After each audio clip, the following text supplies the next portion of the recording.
How about that, hey, that final quarter? Walk us through it from your perspective. It felt like we left 40 layups and 30 free throws on the court. Just couldn't knock them out.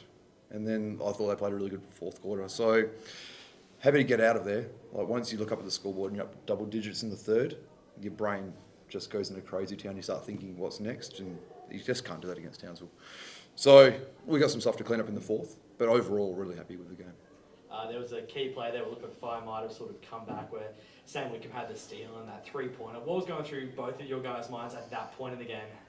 Yeah, well, I mean, it's tough playing here because the crowd gets so involved with everything. Like, that three feels so much worse than it is because the crowd is, like, ear-piercingly loud, and obviously they're making momentum runs.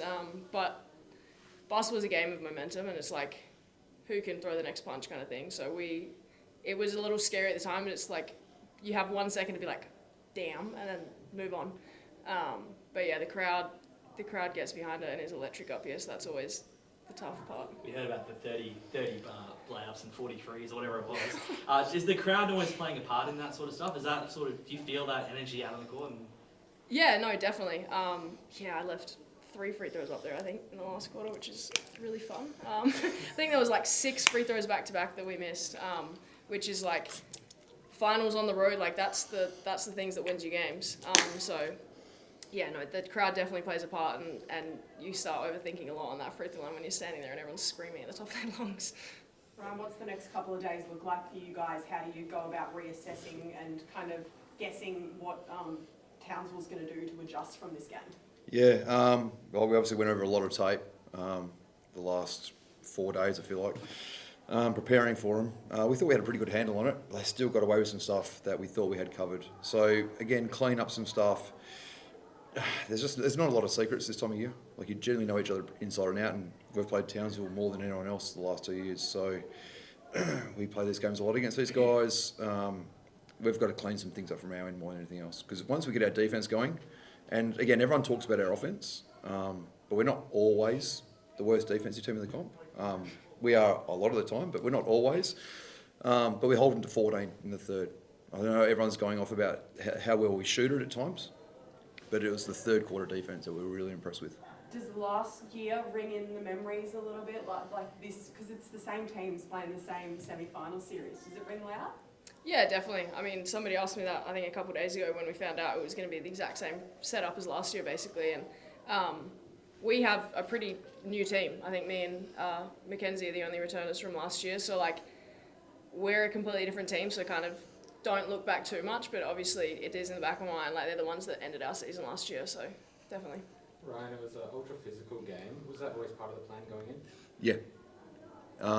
Generally, the refs will let you play a little bit more come finals time. And again, our first game up here, I think they called, like we talked about it at the time, they called 13 fouls to 11 or whatever it was for the entire night. And the second game, like win, lose, draw, like we'll lose a scrap, we'll lose a fight. Like we're just not going to get beaten up by these guys any longer because they've bullied us for a while.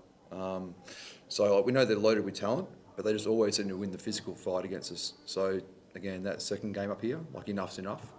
And again, I think I saw a lot of that tonight. Ari the Ferrari, can you give us some reaction to her sort of performance? She's elite.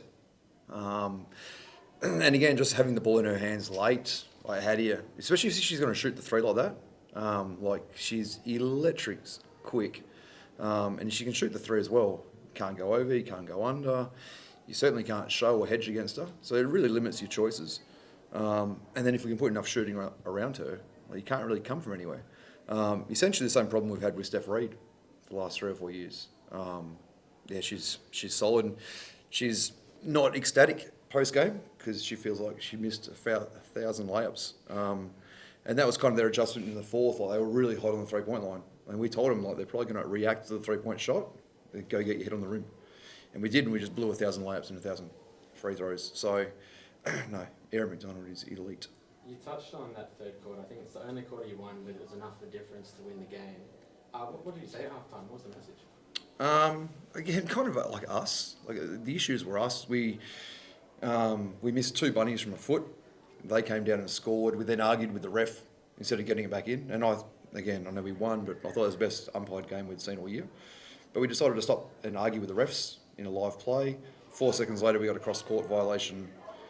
A minute later, we foul Whitcomb behind the three-point line in a chest-to-chest closeout, which you can never do, and give up more free throws. Like, we're down 7 at half-time. It should have been 3 or 4. Like, guys, it's us. It's not Townsville. It's not the refs. It's us. And again, we have a really feast or famine style offense. Like, when it's on, good luck. How significant is it playing against? I know you played against tonight, but Sammy at Perth next week. Is there an emotional sort of side to that homecoming for her, for you guys? I can't speak on our behalf. I can't speak for her. Sorry. Well, what about you guys? She was the face of your team for so long. What's it like to, potentially knock her out? Is that going to be something that motivates you? I don't know. Go on, get your take. Oh, I mean, I don't think it plays any big of a part against any opponent coming home. We're coming home with 1 win under our belt and going to do everything we can to win another one at home. And yeah, I don't think it's finals time. We're going to throw everything out there anyway. So The split between wins and losses with Ari in the team and without, pretty remarkable. Is she the player you can sort of build a championship around? Well, yeah. It's a race to 4 wins right now. So, and what is she now? 11-3. She's pretty special. And now, again, she takes the best defender, so now Amy gets a bit freer, and it's a chain reaction. Like, our team is very, we can't move our pieces around the chessboard too easily, as you saw with 1 and 7 without her. But with her in the lineup, all the pieces fit exactly where they should go. So she's been critical to winning.